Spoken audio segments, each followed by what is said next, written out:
Everybody, Andy here again. Well, I'm up in London at the moment. I decided that after watching the Olympics for a couple of weeks that I'd make the effort and come up and actually see something myself. So I've been to see the men's marathon, which is one of the last events, and this is the Sunday, so it's the last day as well. And where I decided to go, because I watched it last week, I watched the women's last week on the TV, and I thought I can go and see that, because there's the old thing with ticketing, and before the Olympics started I was I say cynical, but I had my doubts about certain aspects of it, all of which have been completely thrown out the window, I think, and I've been caught up in the euphoria and the feel-good factor and everything, especially as athletes and our Team GB generally have done very, very well. And I've been watching sports that I wouldn't normally watch, like most people I expect, in getting into them. And I watched the women's marathon last week, and I thought, well, I could go to that. You don't need tickets, it's going to be free, or certainly parts of it were. So I thought, well, I'm going to make the effort and come up and see it. I'm very, very glad that I did. And where I went to see it was a place called Leadenhall Market, which is right in the city of London. It's a favourite place of mine anyway. Wonderful setting.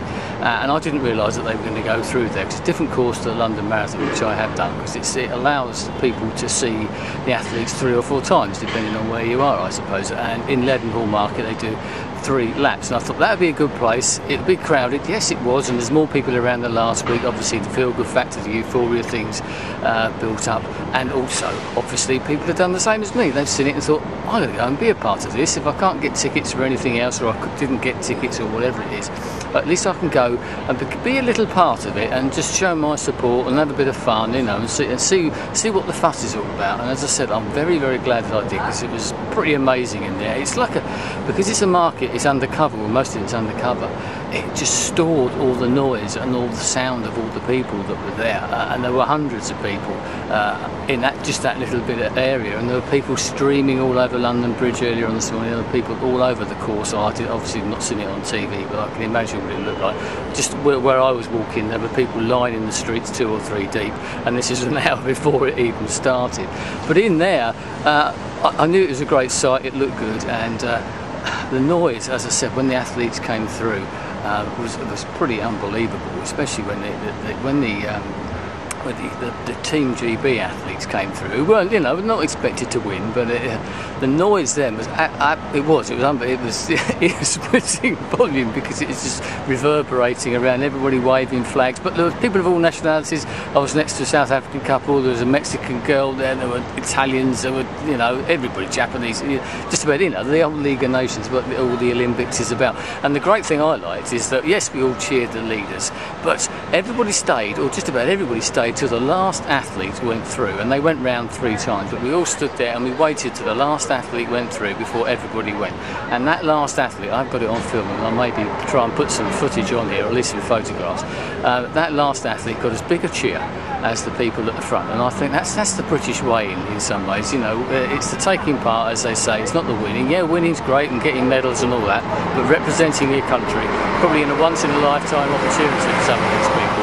And they've done that, and they're proud of doing it, and everybody's out there giving them some support. So I'm certainly been converted to this, and I'm very, very glad that I made the effort of coming up here today.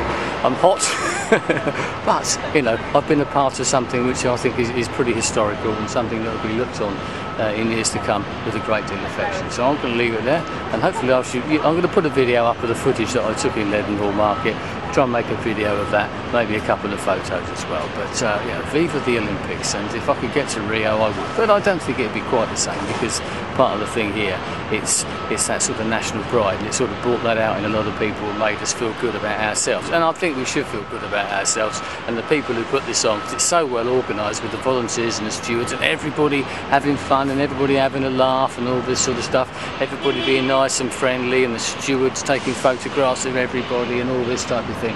It was a really good thing, and I think it's shown the country, or the UK, shall we say, in a good light, and that can only be a good thing. Hopefully it pull a few people together and show some other people actually, that the people in this country are good people overall, regardless of what some other people might try and tell you.